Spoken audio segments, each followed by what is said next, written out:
Have you ever seen somebody post a petition on Facebook or tweet a campaign hashtag and thought, yeah, that's definitely going to save the world? You certainly wouldn't be alone. A lot of people are critical of online activism, which is often described as Slacktivism, a derogatory combination of the words slacker and activist. Being a Slacktivist means that if you're angry that your local coffee chain has stopped stocking your favourite drink, you might be more willing to share a petition or a hashtag calling for its reinstatement from the comfort of your own home than you would be to turn up at their door with a placard or chain yourself to the bean grinder in anguish. The implication is that people who engage in online activism aren't really putting the graft in, because signing petitions, sending emails to MPs and CEOs, or hashtagging I love you a latte won't actually make a difference. So let's examine this. Has a petition or a hashtag ever actually changed the world?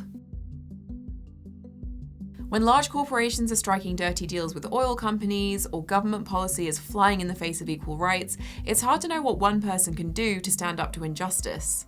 Enter one of the most commonly known forms of online activism, the petition. In 2016, a 14-year-old campaigner and poultry fan called Lucy Gabahan started a petition against Tesco, the biggest grocery retailer in the UK.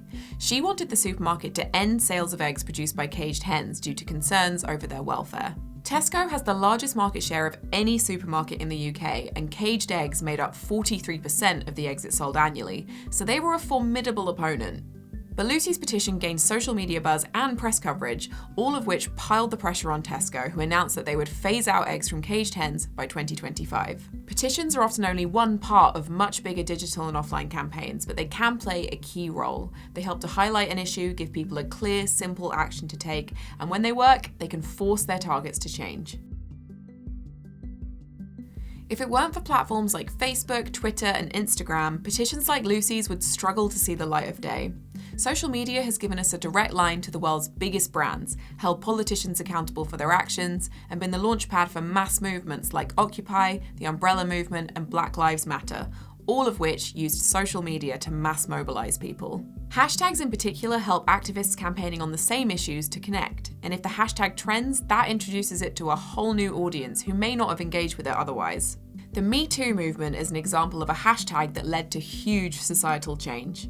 Tarana Burke, an activist from New York, introduced the phrase as a way to raise awareness about the pervasiveness of sexual assault and harassment in society. In 2017, the hashtag went viral after people started using it to post about high-profile abuse allegations, and by October 2018, the Pew Research Center found that it had been posted over 19 million times. The movement led to the Time's Up Legal Defense Fund, which raised $24 million and connected 3,677 people to attorneys to pursue possible legal action. Then there's Stop Funding Hate, a long-running digital campaign started by grassroots UK activists. They take action by telling brands when their adverts are running next to racist and anti-migrant sentiment in newspapers and asking them to pull their ad spend. And it worked! The Body Shop, Co-op and Paperchase were just some of the retailers who stated publicly that they would no longer advertise in newspapers like the Daily Mail and The Sun.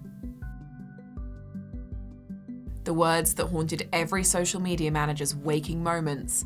How do we create the next Ice Bucket Challenge? In 2015, the Ice Bucket Challenge was everywhere. The stunt already existed, but it was picked up by golfers that year specifically to raise money for ALS research. It was the perfect combination of competitive, easy to do, and a tiny bit vain. It quickly went viral, with people all around the world tagging their friends and challenging them to get iced in the name of charity. It was an organic video movement that led to over 2.4 million tagged videos on Facebook and $220 million raised worldwide. In 2014, Greenpeace released a video called Everything Is Not Awesome, holding LEGO accountable for their long-running partnership with Shell. It showed a LEGO civilization drowning in oil. Listen, nobody ever said we were subtle. The video was viewed nearly 6 million times, and as a result, LEGO ended their multi-million-pound, 50-year relationship with the oil company. So the next time somebody calls you a slacktivist, tell them that online activism gets results, and it's also often a gateway into other types of activism.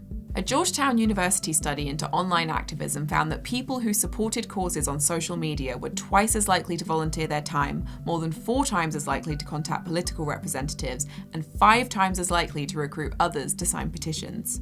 So does online activism work? Just ask Tesco, or the Daily Mail, or Shell.